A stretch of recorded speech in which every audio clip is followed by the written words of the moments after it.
Brittany, take it away. Take what away? Show us what you got.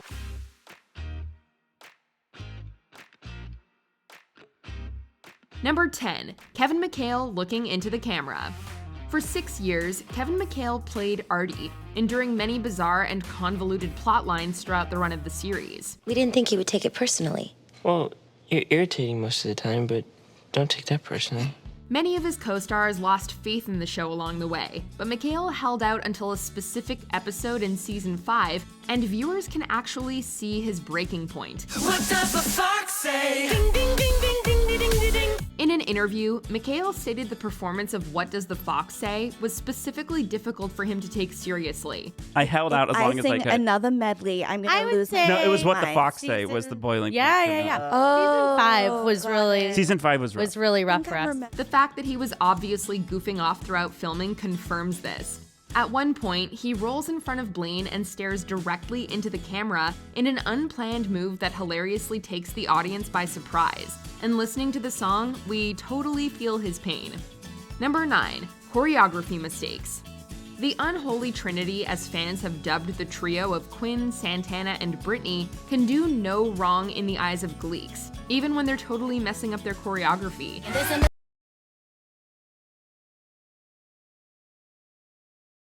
During Mustang Sally, sung by Roderick Meeks as his audition for the Glee Club, the former Cheerios get on stage to sing backup in support of the student. The song is fantastic, and all 4 performers sound amazing, so much so that the editors must have been distracted getting this scene to its final version.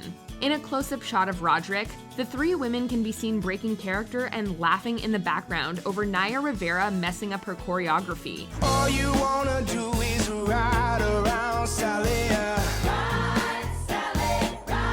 Looking back on it now, the simple editing flub has become a beautifully candid moment of a beloved actress gone too soon. Number 8, Chris Colfer crying at Kristen Chenoweth.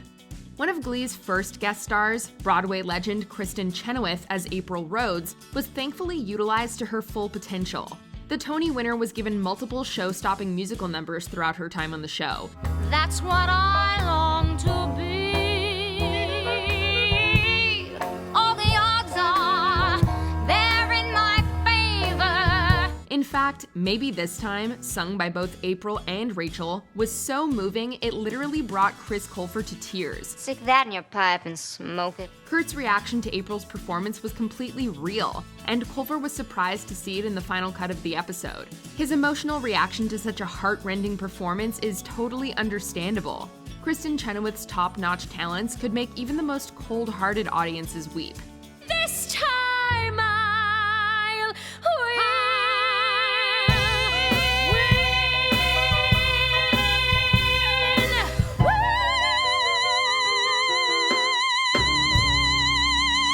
Number 7, Kurt's clairvoyant comeback. It seems like Chris Colfer had an excellent feel for his character right from the beginning of the series, judging by how easily he was able to ad-lib lines. When you're different, when you're special, sometimes you have to get used to being alone. It's established from the beginning that Kurt receives a lot of negative attention from the jocks at his school. In the second episode of Glee, just before Kurt is again thrown into a dumpster by some members of the football team, he stops them to deliver an unscripted line that allows Kurt to recover some of his dignity. Wait! One day, you all work for me. The confidence and certainty with which Colfer says this line is perfectly in line with Kurt's character and his big dreams of stardom. Since his character was actually based on Colfer's initial audition, it makes sense he was both able and allowed to improvise some of his lines. How come you were never this nice to me when I was your teammate? Because you were my only real competition. Don't tell me. Yeah, true. Number 6, Brittany's ad-libbed interjections. Heather Morris was first brought onto the Glee set to help with the iconic choreography for Single Ladies, due to her previous experience as one of Beyoncé's backup dancers. Morris was also made a member of the Cheerios and eventually given her own character, Brittany Pierce. However, it was Morris herself who made Brittany into the character we all know and love, thanks to the improvised non sequiturs she was known to interject into various scenes. Brittany. Mr. Shu, is he your son?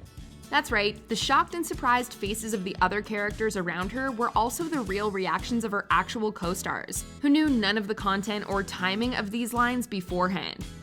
Ballad. From Middle English, ballad. Who knows what this word means? It's a male duck. This of course led to Morris being given more scripted lines, and Brittany quickly became a fan favorite character. There's no one like you. You're a genius, Brittany. Number 5, musical improv.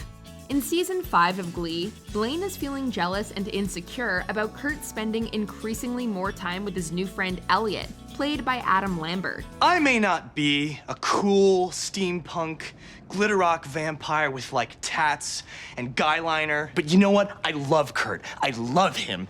He's my fiance, not yours. So back off. With an admirable understanding of Blaine's outburst, Elliot is able to calm him down and reassure him of how much Kurt loves him. Don't get me wrong, I mean, he's a cute guy, but I don't think of him that way. And even if I did, Kurt loves you. I mean, he doesn't shut up about you, actually.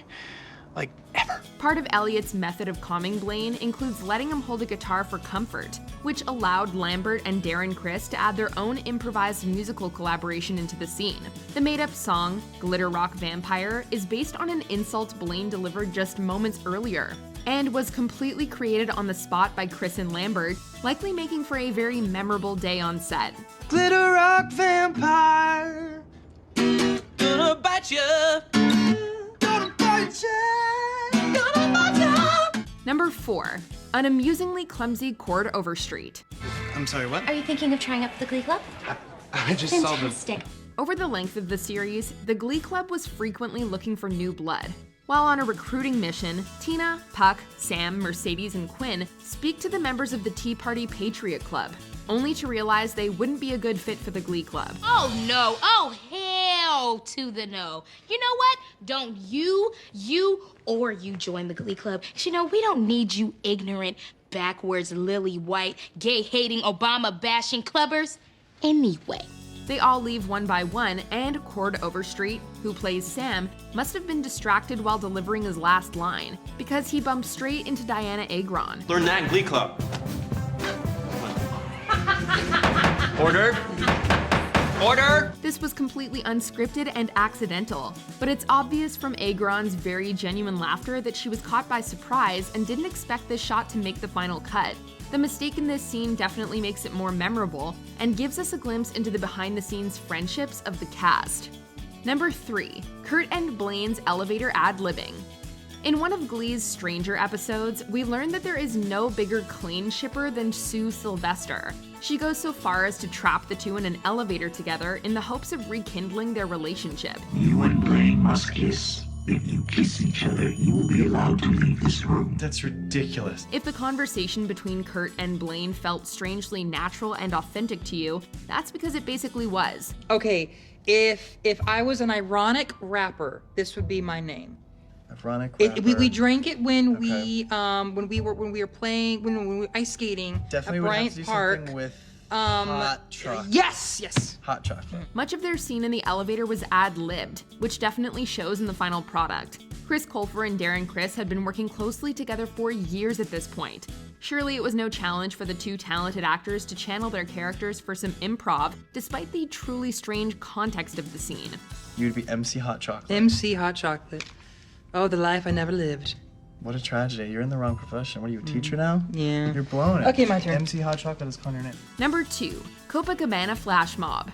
For Sam's guilty pleasure song, he chose to perform Barry Manilow's classic Copacabana. I think he's an amazing songwriter and performer, and I also believe he's underappreciated, has amazing hair, and has done a hell of a lot of good for this world through his light rock talent. In the original script, this number was supposed to feature Sam singing and dancing solo while wearing the iconic costume.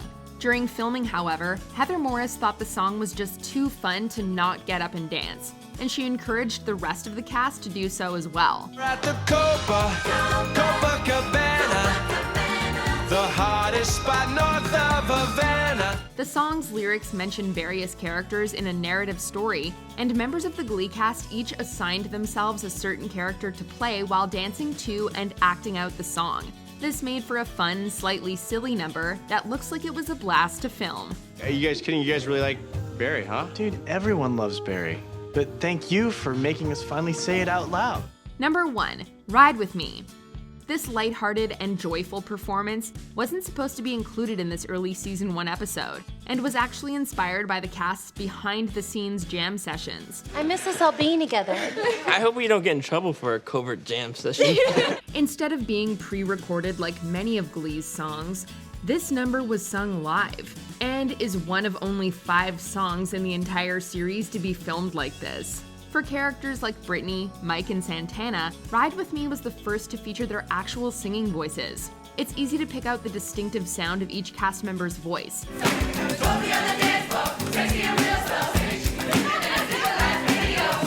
The happy expressions of the singers is obviously more than just good acting.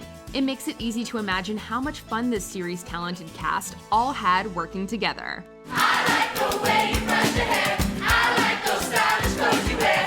I like it when the light hits the icy glare, and I can see you from way over there. Do you agree with our picks? Check out this other recent clip from Ms. Mojo, and be sure to subscribe and ring the bell to be notified about our latest videos.